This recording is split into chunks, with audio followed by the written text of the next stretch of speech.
The wind howled across the grounds of Highgrove House as the clock struck midnight.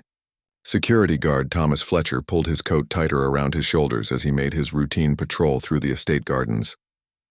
The autumn night was darker than usual, with thick clouds blocking out most of the moonlight. As Thomas rounded the corner near the old oak grove, something caught his eye. A flickering orange glow danced between the trees, casting strange shadows on the ground. His heart began to race. There shouldn't be any lights in that area at this hour. He reached for his radio, then hesitated.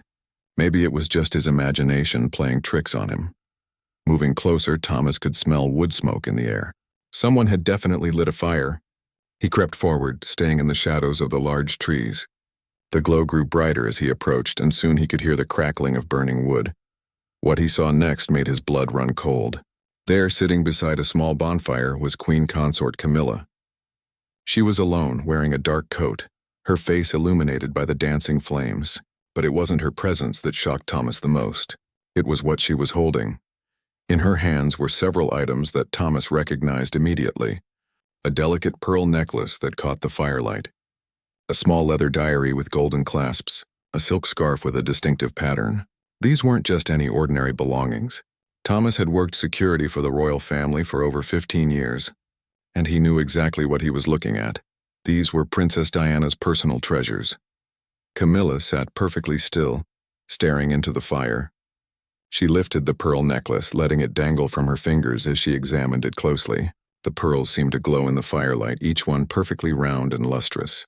Thomas had seen Diana wear this very necklace dozens of times during official engagements and private family gatherings. The security guard's mind raced. How did Camilla get these items?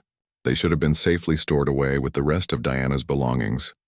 Some of Diana's personal effects had been given to her sons, Prince William and Prince Harry, while others were kept in secure storage at various royal residences. Camilla opened the small diary and began reading by the light of the fire.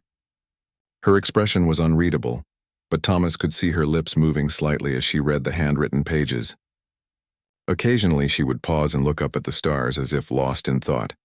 The silk scarf lay across her lap, its vibrant colors muted in the orange glow of the flames. Thomas remembered seeing Diana wear it during a visit to a children's hospital just months before her death. It had been one of her favorite accessories, a gift from a close friend. As Thomas watched from his hiding place behind the trees, Camilla carefully closed the diary and set it aside. She picked up the silk scarf and held it to her face, breathing in deeply. For a moment her composed demeanor seemed to crack, and Thomas thought he saw tears glistening in her eyes. The whole scene felt surreal.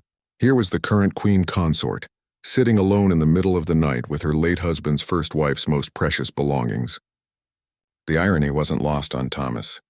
These two women had been rivals for Charles's affections for decades, and now one sat with the other's treasures.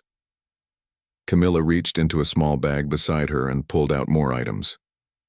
A gold bracelet with a heart-shaped charm, a small photograph in a silver frame, a bottle of perfume that still seemed to have some liquid inside. Each item was handled with surprising care and reverence. Thomas knew he should report what he was seeing, but something held him back. This wasn't a crime in progress. Camilla wasn't stealing these items or trying to destroy them. She seemed to be having some kind of private moment with them, though her intentions remained unclear. The fire began to die down, and Camilla carefully gathered all the items back into the bag. She stood up slowly, brushing dirt and leaves from her coat. For a moment she stood perfectly still, looking up at the sky where a few stars had begun to peek through the clouds. Then, without warning, she turned and looked directly toward Thomas's hiding spot. Their eyes met across the darkness, and Thomas felt his heart skip a beat. Had she known he was there all along? Camilla's expression was calm but unreadable. She didn't seem surprised or angry to see him. They stared at each other for what felt like an eternity. Finally, Camilla gave a small nod, as if acknowledging his presence, then turned and walked away toward the main house. She moved with purpose, carrying the bag of Diana's belongings with her. Thomas waited until she was completely out of sight before emerging from his hiding place. He kicked dirt over the dying embers of the fire, making sure it was completely extinguished. His mind was spinning with questions. What was Camilla doing with those items? How long had she had them? And most importantly, did anyone else know? As he continued his patrol, Thomas couldn't shake the image of Camilla sitting by the fire with Diana's treasures. The whole encounter felt like something out of a dream, too strange to be real. But the smell of smoke still lingered in the air, and the scorched earth where the fire had been proved that it had actually happened. Thomas knew that royal family members often dealt with their grief and emotions in private ways. Perhaps this was Camilla's way of connecting with Diana's memory, or coming to terms with her place in Charles's life and in the royal family. But he also knew that possession of Diana's personal items was a sensitive matter that could cause serious problems if discovered by the wrong people. By the time Thomas finished his patrol and returned to the security office, he had made his decision. He would document the incident in his report, as protocol required. But he would be careful about how he described what he had witnessed. Some secrets were too delicate to be shared carelessly, and this midnight encounter felt like one of them. Little did Thomas know that his report would soon reach the highest levels of the royal household, and that the consequences of this discovery would ripple through the family in ways he could never have imagined. Dawn broke gray and cloudy over Highgrove House, matching the troubled mood that seemed to hang in the air. Head of security, Margaret Collins, arrived at her office earlier than usual, finding Thomas Fletcher's overnight report waiting on her desk. As she read through the routine entries about perimeter checks and gate monitoring, one particular entry made her stop cold. Margaret read the paragraph 3 times before the full impact hit her. According to Thomas, Queen Consort Camilla had been discovered at midnight in the oak grove with what appeared to be Princess Diana's personal belongings. The items were described in careful detail: pearl necklace, leather diary, silk scarf, gold bracelet, photograph, and perfume bottle. Margaret had been working royal security for over 20 years. She had protected Diana during her final years and had been present when Diana's belongings were carefully catalogued and distributed after her death.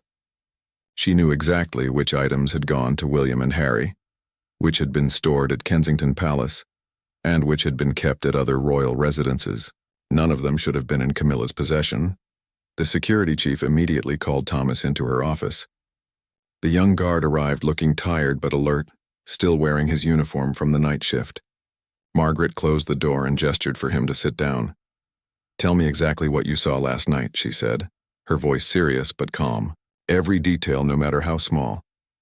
Thomas recounted the entire encounter, from the first glimpse of firelight through the trees to Camilla's silent acknowledgement of his presence. Margaret listened without interruption, taking notes and asking occasional clarifying questions. When Thomas finished, they sat in silence for several minutes. "Are you absolutely certain about the items you saw?" Margaret asked. "Yes, ma'am. I've seen Princess Diana wear that pearl necklace many times, and the silk scarf with the blue and gold pattern. I remember it specifically from her hospital visits. I'm certain these were her belongings." Margaret nodded grimly. This was exactly the kind of situation that could explode into a major scandal, if not handled properly. The British press would have a field day if they learned that Camilla had been secretly keeping Diana's treasures. The public, many of whom still held deep affection for Diana's memory, would be outraged. But there were protocols to follow. Margaret picked up her secure phone and dialed a number she rarely used except in emergencies. Within minutes, she was connected to Sir Edward Thornton, private secretary to the Prince of Wales and overall coordinator of royal household affairs. "Sir Edward, this is Margaret Collins at Highgrove Security. I need to speak with you about an urgent matter involving the Queen Consort." There was a pause on the other end of the line. Sir Edward had been managing royal crises for decades, and he could sense the gravity in Margaret's voice. "What kind of matter, Margaret?" "The kind that requires immediate attention and complete discretion, sir. I'd prefer to discuss this in person." Within 2 hours, Sir Edward arrived at Highgrove in an unmarked car. Margaret met him in her office and showed him Thomas's report. She watched as the color drained from the private secretary's face while he read. "My God," Sir Edward murmured. "Are we certain this guard is reliable? Could he have been mistaken about what he saw?" "Thomas Fletcher has been with us for 15 years. Exemplary record. No issues with drugs or alcohol, no financial problems. He's one of our most trusted people. And his description of the items is too specific to be a mistake." Sir Edward stood up and began pacing around the small office. This was potentially the biggest crisis he had faced since taking his position. The relationship between Camilla and Diana's memory had always been delicate territory. Even though Camilla had been accepted as queen consort, there were still millions of people around the world who viewed her as the woman who had broken up Charles and Diana's marriage. "We need to speak with Her Majesty immediately," Sir Edward decided. But this conversation never happened officially. Thomas's report will be filed under maximum security classification. No one else sees it without my direct authorization. Margaret nodded. What about Prince William and Prince Harry? If those really are Diana's belongings, they have a right to know. Let's find out what Camilla has to say first. There might be a perfectly innocent explanation for all of this. But even as Sir Edward said the words, he didn't believe them. There was no innocent explanation for the queen consort to be sitting alone at midnight with Diana's treasures. Whatever was happening, it was going to require very careful handling. An hour later, Sir Edward found himself in the uncomfortable position of requesting an immediate private audience with queen consort Camilla. She received him in her private sitting room at Highgrove, still wearing her mourning robe and looking surprisingly relaxed for someone who had been discovered with stolen royal artifacts just hours earlier. "Edward, what brings you here so early? You look rather serious." Sir Edward had rehearsed this conversation during his drive over, but now that he was face to face with Camilla, the words seemed to stick in his throat. "How do you politely ask the queen consort if she's been stealing from her late predecessor?" "Ma'am, I need to ask you about your activities last evening. Specifically, your presence in the oak grove around midnight." Camilla's expression didn't change, but Sir Edward noticed her hand tighten slightly around her teacup. She had been expecting this conversation. "I see Thomas filed his report," she said calmly. "I wondered if he would, ma'am. The report mentions that you were in possession of several items that appeared to belong to Princess Diana. I need to ask how you came to have these items." Camilla set down her teacup and walked to the window, looking out at the gardens where she had been discovered just hours before. For a long moment she didn't speak. "Edward, there are things about Diana's death and its aftermath that you don't know. Things that Charles and I have kept private for nearly 30 years. Perhaps it's time some of those secrets came to light." Sir Edward felt a chill run down his spine. In his experience, royal secrets were usually best left buried. But the look in Camilla's eyes told him that this particular secret was about to be unearthed, whether he liked it or not. "Ma'am, perhaps we should include His Majesty in this conversation." "No," Camilla said firmly. "Charles has carried enough guilt about Diana over the years.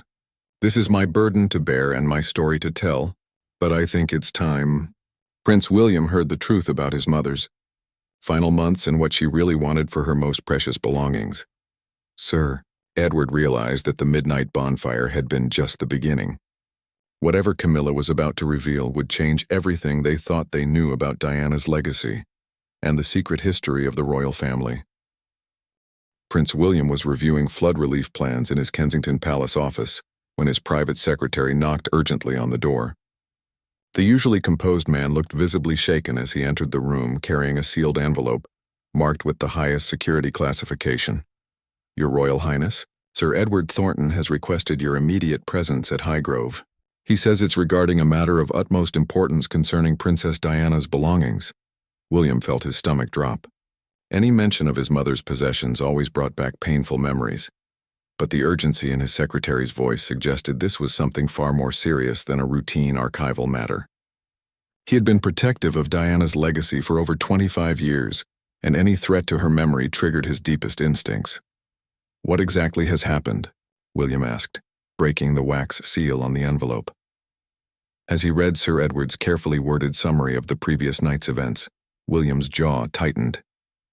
The report was diplomatic but clear. Camilla had been discovered with several of Diana's most personal treasures, items that should have been secured in royal storage or given to Diana's son's years. Agos William's mind immediately went to the conversations he'd had with his father about Diana's belongings after her death. Charles had assured both William and Harry that their mother's possessions would be treated with respect, and that they would receive anything of sentimental value. The idea that Camilla had been secretly keeping some of these items felt like a betrayal of that promise. "Cancel my afternoon appointments," William told his secretary, "and call Catherine. Tell her I may be late for dinner tonight." The drive to Highgrove took just over an hour, but it felt like an eternity to William. His mind raced with questions and scenarios. How long had Camilla had these items? What was she doing with them at midnight in the gardens? And most importantly, what other belongings of his mother's might be missing. William had always maintained a carefully polite relationship with Camilla.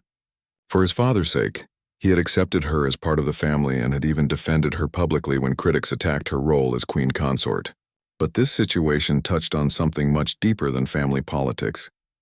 This was about his mother's memory and legacy. Sir Edward met William at the main entrance to Highgrove, his usually immaculate appearance slightly disheveled from the stress of the morning. The two men had worked together on sensitive royal matters for years, and Sir Edward could read the controlled anger in William's expression. "Where is she?" William asked without preamble. "In the library, Your Royal Highness. She's been waiting to speak with you." As they walked through the familiar corridors of Highgrove, Sir Edward briefed William on Camilla's cryptic comments about secrets in Diana's final months. The more William heard, the more concerned he became. What could Camilla possibly know about his mother that he didn't? They found Camilla sitting by the window in the wood-paneled library, the same bag from the previous night resting on the table beside her. She looked up as William entered, and for the first time in years, he saw genuine nervousness in her eyes. "William," she said, rising from her chair, "thank you for coming so quickly."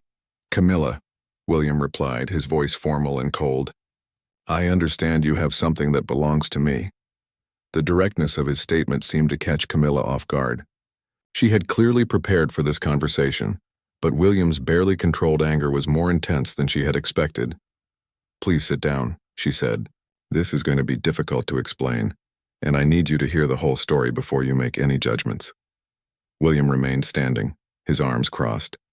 "I'd like to see my mother's belongings first." Camilla nodded and opened the bag. One by one, she laid out the items on the mahogany table: the pearl necklace, the leather diary, the silk scarf, the gold bracelet, the photograph, and the perfume bottle. William's breath caught as he recognized each piece. The pearl necklace had been a wedding gift to Diana from the Queen. William remembered his mother wearing it to his school plays and graduation ceremonies. The silk scarf was from her favorite designer, something she had worn constantly during his childhood. The photograph showed Diana with William and Harry during a family vacation in Scotland, all three of them laughing at some forgotten joke. "These should have been given to Harry and me years ago," William said, his voice tight with emotion. "How long have you had them?" "Since 3 days after your mother's funeral," Camilla replied quietly. The admission hit William like a physical blow. For over 25 years, Camilla had been secretly keeping these treasures, while he and Harry had believed they were safely stored away. The betrayal felt enormous. "You've been hiding these for 25 years?" William's voice rose despite his efforts to maintain composure. "Do you have any idea what these items mean to Harry and me? What our mother meant to us?" "More than you know," Camilla said, her own voice beginning to shake. "William, your mother gave these to me herself." The room fell silent. William stared at Camilla, certain he had misheard. Sir Edward shifted uncomfortably in his chair, realizing that this conversation was about to go in a direction none of them had anticipated. "That's impossible," William said flatly. "My mother would never have given you her personal belongings. You were the reason her marriage to my father failed." Camilla picked up the leather diary and held it carefully in her hands. "Your mother and I met privately 3 times during her final year. The first meeting was arranged through mutual friends who thought we should try to find some way to coexist peacefully for the sake of you boys, and for Charles." William felt the floor shift beneath his feet. His mother had never mentioned meeting with Camilla. In fact, Diana had always spoken of her as an enemy, the other woman who had destroyed her happiness. "You're lying," he said. But even as the words left his mouth, he could see the truth in Camilla's eyes. "The first meeting was terrible," Camilla continued. "We shouted at each other for hours. But Diana asked for a second meeting and then a third. During that final conversation, just 2 weeks before she died, she gave me these items." Camilla opened the diary to a specific page and held it out to William. In his mother's distinctive handwriting, he could see his own name and Harry's mentioned several times, along with references to Camilla and Charles. "She wrote about our meetings," Camilla said softly, "about her hopes for the future and her fears about what would happen to you boys if something happened to her. She was terrified that her death would leave you without any connection to the truth about your parents' relationship." William reached for the diary with trembling hands. Reading his mother's private thoughts felt like an invasion of her privacy. But he needed to understand what had really happened during those final months of her life. As he read, William's understanding of everything he thought he knew about his mother's final year began to crumble. According to the diary entries, Diana had been planning to sit down with William and Harry when they were older to explain the complex reality of her relationship with Charles and Camilla. She had wanted them to understand that while she and Camilla could never be friends, they had found a way to respect each other for the sake of the family. "She made me promise to keep these until you were ready to hear the truth," Camilla said. "She thought that might be when you turned 30 or got married or had children of your own. She wanted you to understand that love isn't always simple, and that good people can make mistakes and still deserve forgiveness." William looked up from the diary, his eyes filled with tears. Everything he had believed about his mother's final months, about her relationship with Camilla, about the circumstances of her death, was shifting and changing before his eyes. "Why now?" he asked. "Why were you reading these at midnight in the garden?" Camilla smiled sadly. "Because yesterday was the anniversary of our final meeting. Every year on that date I spend some time with her things and think about the promise I made to her. I was trying to decide if you were finally ready to hear the truth." William sank into the leather armchair opposite Camilla, the diary still clutched in his hands. The weight of this revelation was overwhelming. Everything he had believed about his mother's final year was being rewritten before his eyes. But he needed more proof than diary entries. He needed to understand how his mother could have possibly trusted Camilla with her most precious belongings. "There's more," Camilla said softly, as if reading his thoughts. She reached into the bag and pulled out a small wooden box that William hadn't noticed before. "Your mother wrote letters. Not just diary entries, but actual letters. Some were meant for you and Harry when you came of age. Others were meant for your father. And 3 were meant for me." William's heart began racing. Letters from his mother that he had never seen? This was becoming more surreal by the minute. He watched as Camilla opened the wooden box with a small key she wore on a chain around her neck. Inside were dozens of letters, all in Diana's handwriting, organized with colored ribbons. Blue ribbons for letters to William, green for letters to Harry, gold for letters to Charles, and red for letters to Camilla. The sight of his mother's familiar script on so many pages brought tears to William's eyes. "She wrote constantly during those final months," Camilla explained. "She said it helped her organize her thoughts and work through her feelings about the divorce, about Charles, about you boys, and about what kind of future she wanted for the family." Camilla carefully untied one of the blue ribbons and handed William a thick envelope marked, "For William on his 25th birthday or when he becomes a father, whichever comes first." The envelope was sealed with red wax bearing Diana's personal seal. William stared at the envelope, afraid to open it. He had become a father years ago, but somehow this letter had never reached him. Reading it now felt like receiving a message from beyond the grave. "Go ahead," Camilla encouraged. She wanted you to read it. With trembling fingers, William broke the wax seal and unfolded several pages of his mother's handwriting. As he began to read, tears started flowing down his cheeks. "My dearest William," the letter began, "if you are reading this, it means Camilla has kept her promise to me, and you are ready to understand some difficult truths about love, marriage, and forgiveness. I hope you are happy and that you have found someone who loves you the way you deserve to be loved." The letter went on to explain Diana's growing understanding of her marriage to Charles and his relationship with Camilla. As William read, he learned that his mother had come to accept that Charles had never stopped loving Camilla, even during his marriage to Diana. More surprisingly, Diana had begun to understand that this didn't necessarily diminish the love Charles had felt for her. "I was young when I married your father," Diana had written. "I thought love was simple and that marriage was like a fairy tale. I learned the hard way that real love is much more complicated. Your father tried to love me the way I needed to be loved, but his heart belonged to someone else.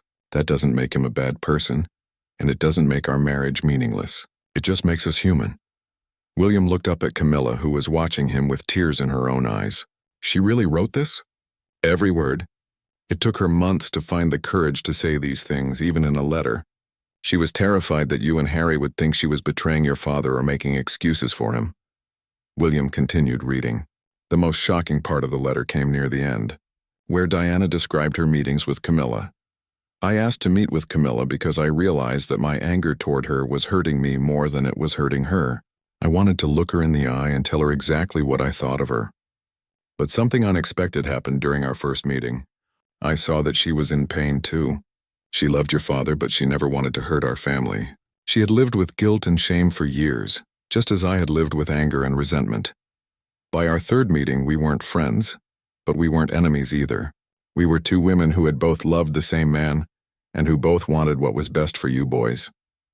Camilla promised me that if anything happened to me, she would help your father be the best parent he could be. She also promised to tell you the truth about our meetings when you were old enough to understand. William set the letter down and looked at Camilla with new eyes. You've been protecting this secret for 25 years. It was the hardest promise I've ever had to keep, Camilla admitted. There were so many times when the press painted me as a monster, when people accused me of destroying your parents' marriage, when I wanted to defend myself by revealing what Diana had really said. But I had given her my word. Sir Edward, who had been quietly observing this exchange, finally spoke up. Your Royal Highness, there are serious implications here. If these letters become public knowledge, they could dramatically change how people view the history of your parents' marriage and the royal family's handling of the divorce. William nodded, understanding the weight of what he was learning. The public narrative about his parents' marriage had been set in stone for decades. Diana was the wronged wife, Charles was the unfaithful husband, and Camilla was the other woman who destroyed a fairy tale marriage. These letters revealed a much more complex and human story. What did she write to my father? William asked. Camilla hesitated.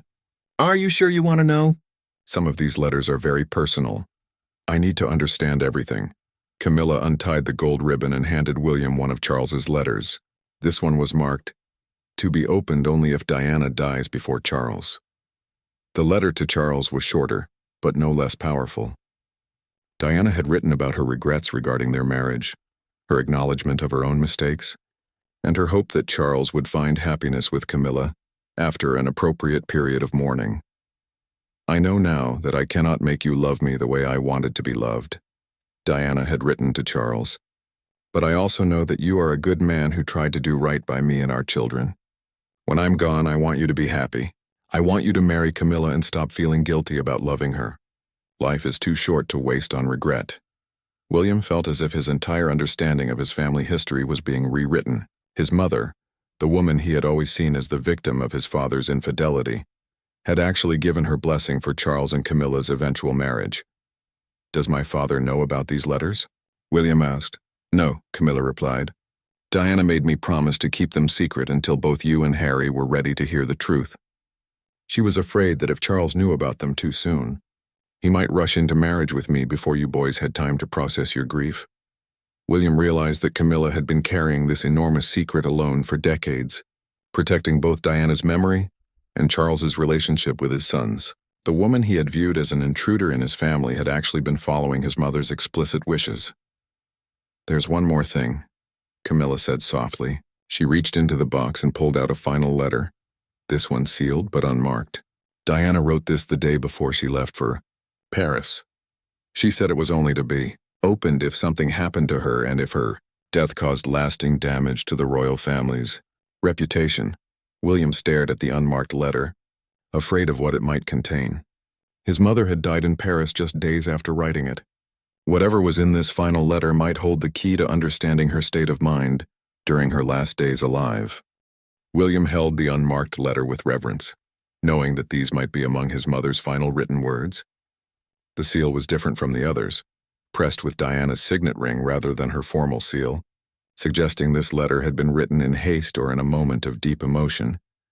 She called me the morning before she left for Paris, Camilla said quietly. She sounded different, more peaceful than I had heard her in months. She said she had written one final letter, and that she was leaving it with her solicitor along with instructions about all the other letters. William's hands shook slightly as he broke the wax seal. The letter was shorter than the others, written on Diana's personal stationery with her distinctive flowing script. But the words it contained would change everything he thought he knew about his mother's death. To whoever reads this letter, Diana had written, I am writing this on August 30th, 1997, before leaving for Paris with Dodie. I feel I must record my thoughts because I have a strange sense that this trip may be my last. If something happens to me, I want the world to know that I die at peace with my life and with hope for my children's future. William's breath caught. His mother had had a premonition about her death. He continued reading, his heart pounding. The past year has taught me so much about forgiveness and acceptance. My meetings with Camilla have shown me that love comes in many forms, and that holding on to anger only poisons the person who carries it. I no longer hate her. In fact, I am grateful to her for loving Charles when I could not give him what he needed. If I die before my time, I do not want my death to be used as a weapon against Charles or Camilla. They deserve happiness together, and my sons deserve to grow up without the burden of their parents' complicated history. I pray that someday William and Harry will understand that their father is a good man, who was trapped by duty and tradition into a marriage that was wrong for both of us. William had to stop reading. The letter was suggesting that his mother's death should not be used to attack his father or Camilla, but that was exactly what had happened. For decades, Diana's death had been wielded as proof of how badly Charles and the royal family had treated her. Sir Edward leaned forward. Your Royal Highness, if this letter is authentic, it could completely change the public understanding of Princess Diana's feelings toward your father and the Queen. Consort.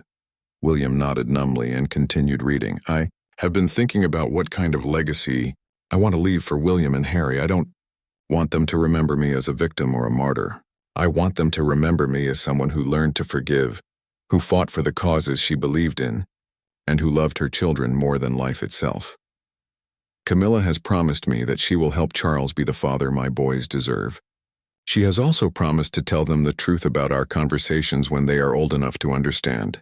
I trust her to keep these promises because I have seen the pain in her eyes when she speaks about the damage our triangle has caused to innocent people. The next paragraph made William gasp audibly. I have left specific instructions with my solicitor about my personal belongings. Some items are to go immediately to William and Harry. Others are to be held in trust until they marry or have children of their own. But I have asked that several of my most precious possessions be given to Camilla as a symbol of my forgiveness and my hope that she will be a good stepmother to my sons. William looked up at Camilla with amazement. You've been following her explicit instructions all along. Every word, Camilla confirmed. Even when it meant enduring years of public hatred and criticism. Even when it meant keeping secrets that might have helped my reputation if they had been revealed. The final paragraph of the letter brought tears to William's eyes. If something happens to me, I want Charles to know that I forgive him for everything. I want Camilla to know that I trust her with my children's future. And I want William and Harry to know that their parents' marriage was not a failure. It gave the world two wonderful boys who will someday be great men. That alone makes everything we went through worthwhile. I sign this letter with love and hope for the future. Diana. William carefully folded the letter and sat in stunned silence. Everything he had believed about his mother's final months, about her relationship with his father, about Camilla's role in their family. All of it had been wrong. Why didn't you tell me this years ago? He finally asked. Camilla sighed deeply. Because Diana made me promise to wait until you were ready. She was very specific about that. She said you would know you were ready when you could think about her death without anger. When you could see your father as a complete person rather than just as the man who hurt your mother. And you thought I was ready now? I was trying to decide. That's why I was sitting with her things in the garden. Every year on the anniversary of our last meeting, I read through her letters and tried to determine if it's time. Last night, I finally decided that keeping these secrets was doing more harm than good. Sir Edward cleared his throat. Your Royal Highness, we need to discuss what happens next.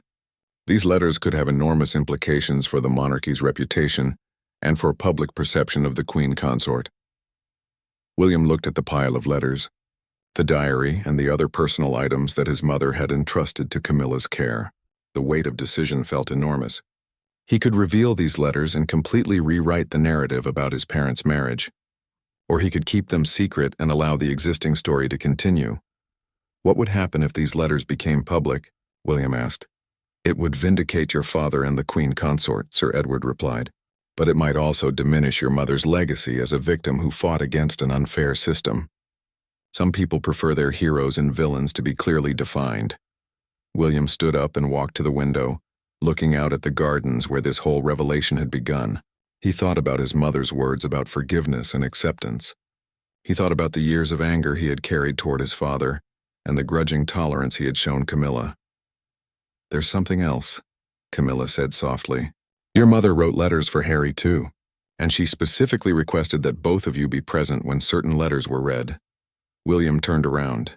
"Harry needs to be here for this conversation." "I've already contacted Prince Harry's office," Sir Edward said. "He's flying back from his engagements in Africa. He should arrive tomorrow morning." As William prepared to leave Highgrove, his mind was reeling with questions about what Harry's reaction would be and how these revelations would change their family forever.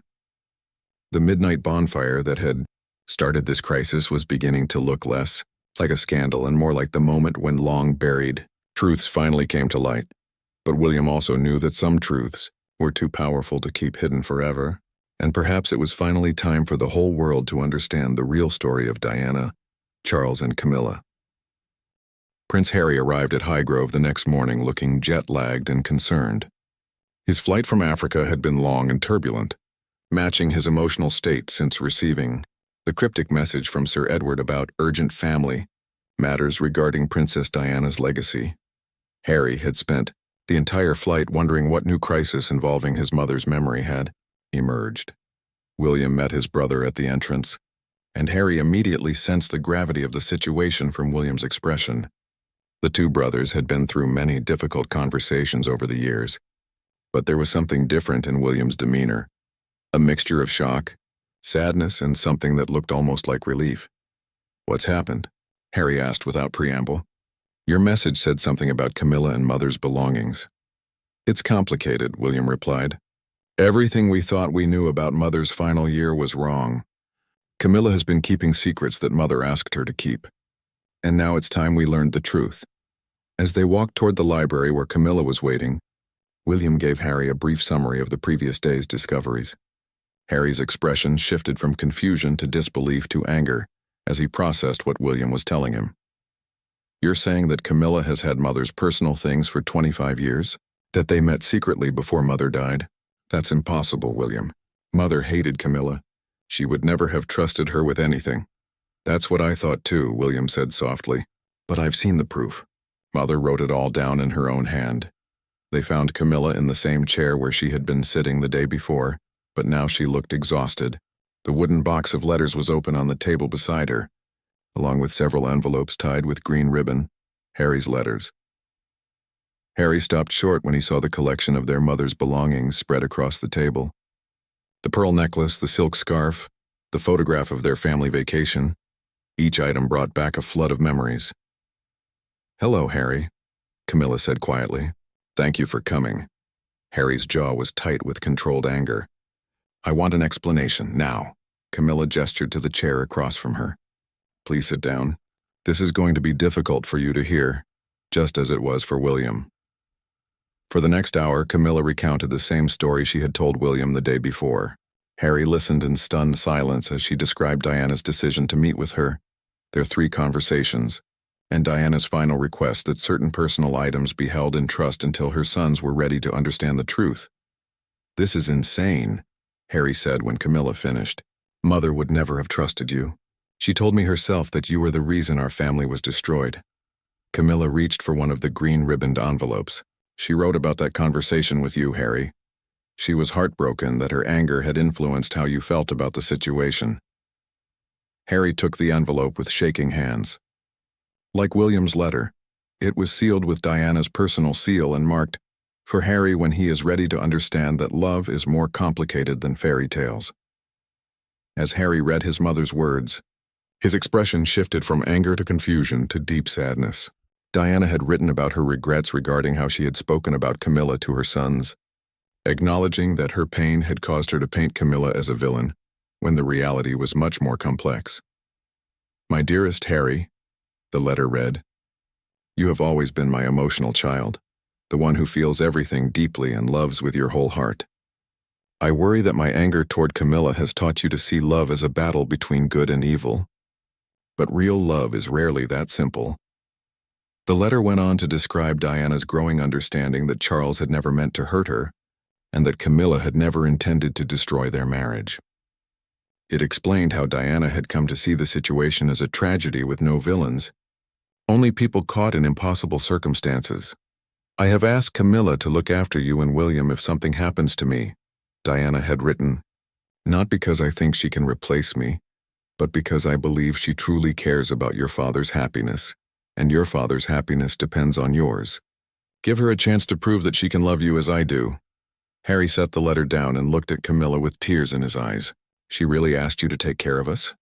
"It was the last thing she said to me," Camilla replied. "She made me promise that I would help your father be the best parent he could be, and that I would try to be a friend to you boys when you were ready." William spoke up. "Harry, there's more. Mother wrote about her premonition that she might die in Paris. She left specific instructions about how she wanted her death to be handled." Harry read Diana's final letter with growing amazement. The idea that their mother had forgiven Charles and Camilla, that she had actually wanted them to be happy together, completely contradicted everything he had believed for decades. "If this is true," Harry said slowly, "then everything the press has written about our family has been wrong. Every documentary, every book, every interview where I talked about Mother being a victim, it was all based on incomplete information." Sir Edward, who had been quietly observing the brothers' reactions, finally spoke. "Your Royal Highnesses, your mother's letters present us with a unique situation. The public narrative about your parents' marriage has been set for decades. Revealing these letters could vindicate your father and the Queen Consort, but it might also be seen as an attack on your mother's memory." Harry stood up and began pacing around the room, his mind racing. People have built careers on the story of Diana versus Camilla. There are documentaries, books, movies, even musical plays based on the idea that Mother was an innocent victim. What happens to all of that if we reveal that she actually forgave everyone? "That's exactly what your mother was worried about," Camilla said. "She was afraid that the truth would be too complicated for people to accept. She thought it might be easier for everyone if the simple story continued." William looked at his brother. "But living with lies hasn't made anything easier. Harry, think about all the anger we've carried toward Father and Camilla over the years. Think about how that anger has affected our relationships, our marriages, our children." Harry stopped pacing and looked at the letters scattered across the table. "Mother wanted us to choose forgiveness over anger. She wanted you to choose truth over revenge," Camilla corrected. "She knew that holding on to resentment would hurt you more than it would hurt anyone else." The two brothers looked at each other, communicating in the wordless way they had perfected during childhood. Both had spent years struggling with their feelings about their parents' marriage and its aftermath. Both had made public statements defending their mother's memory while criticizing their father's choices. Now they were being asked to reconsider everything they thought they knew. "There's one more thing," Camilla said softly. "Your mother recorded a video message. She said it was only to be shared if both of you agreed that the world was ready for the complete truth." Harry and William stared at her in shock. A video message from Diana.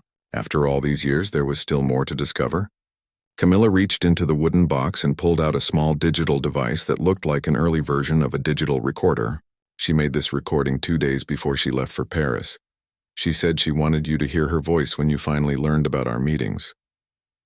As Camilla prepared to play the recording, both princes realized that they were about to hear their mother's voice speaking words they had never heard before.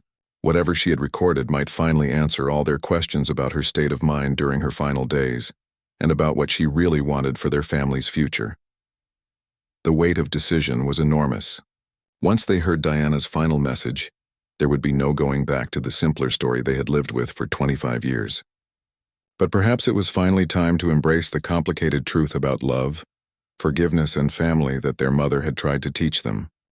The library fell completely silent as Camilla placed the small digital recorder on the table between William and Harry.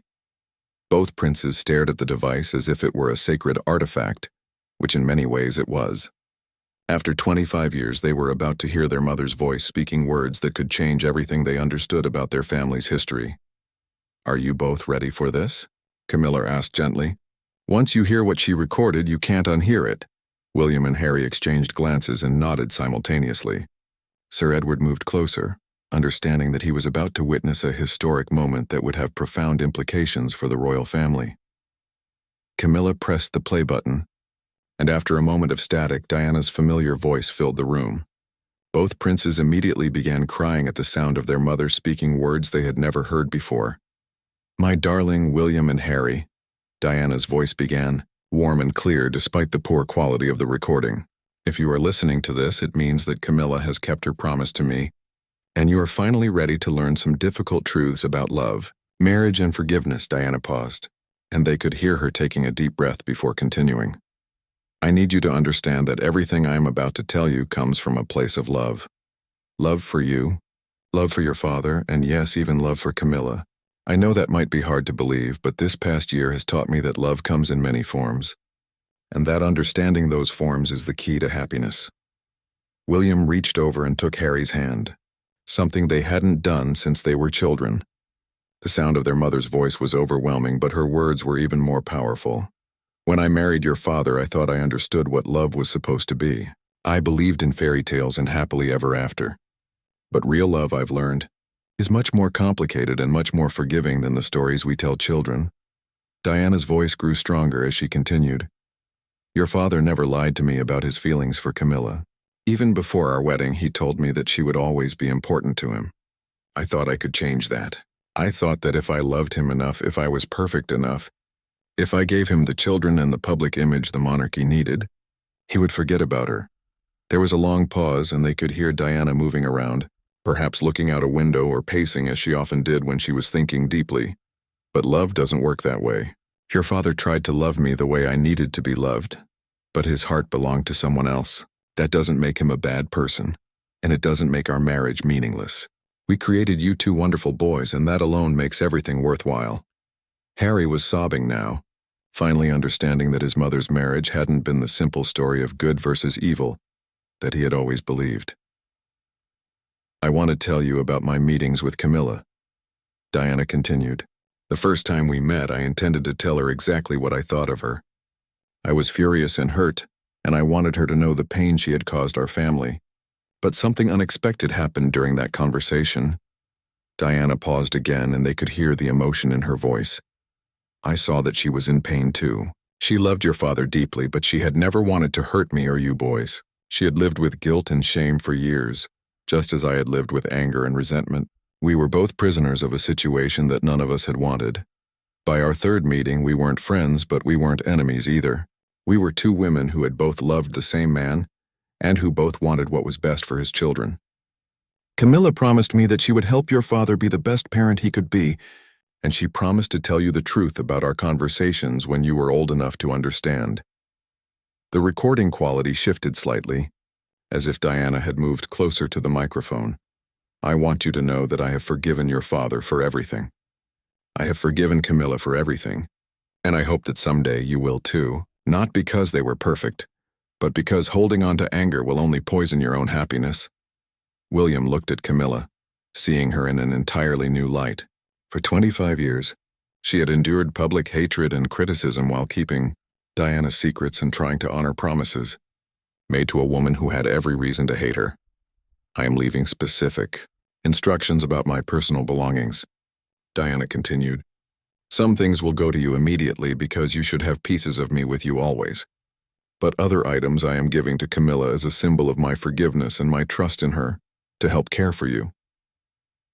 If something happens to me, and I have a strange feeling that it might, I don't want my death to be used as a weapon against your father or Camilla. They deserve happiness together. You deserve to grow up without the burden of your parents' complicated history." Diana's voice grew soft and loving. "I want you to remember me as someone who learned to forgive, who fought for the causes she believed in, and who loved her children more than life itself. Don't remember me as a victim or a martyr. Remember me as someone who found peace." There was a long pause, and then Diana's voice returned one final time. "William, you are going to be a wonderful king someday. You have your father's sense of duty, and your mother's compassion. Don't let anger cloud your judgment or damage your relationships. Harry, you are going to change the world with your passion and your heart, but learn to channel that passion toward love and healing, not toward revenge or resentment. I love you both more than words can express. Be kind to each other, be kind to your father, and give Camilla a chance to prove that she can love you as I do. That's all I ask." The recording ended with a soft click, leaving the room in profound silence. William and Harry sat holding hands, tears streaming down their faces as they processed what they had just heard. Finally, Harry looked up at Camilla. "I'm sorry," he said simply. "I'm sorry for all the years I blamed you for things that weren't your fault. I'm sorry for the hatred I carried. Mother was right. It only poisoned my own happiness." William nodded in agreement. "We've wasted so many years being angry when we could have been a family." Camilla was crying too. "Your mother was an extraordinary woman. She taught me that forgiveness is a gift you give yourself, not something you do for other people." Sir Edward cleared his throat. "Your Royal Highnesses, what would you like to do with this information? The decision about whether to make any of this public rests with you." William and Harry looked at each other, and in that moment they both knew what their mother would want them to do. "We keep some things private," William said. "The letters between mother and father, the most personal diary entries. Those are family matters. But the recording and some of the letters about forgiveness, maybe it's time the world heard those." Harry nodded. "People need to understand that love is more complicated than fairy tales, just like Mother said. Maybe if we share her message about forgiveness, it will help other families who are struggling with similar problems." As the three of them began planning how to honor Diana's memory, while respecting her wishes for privacy, they realized that the midnight bonfire that had started this revelation had actually been a moment of healing. For the first time in 25 years, Diana's family was finally united in understanding the truth about love, loss, and the power of forgiveness. The treasures that Camilla had been guarding in secret were finally being returned to their rightful place, not hidden away in storage, but alive in the hearts and memories of the people Diana had loved most. And perhaps that was the greatest treasure of all.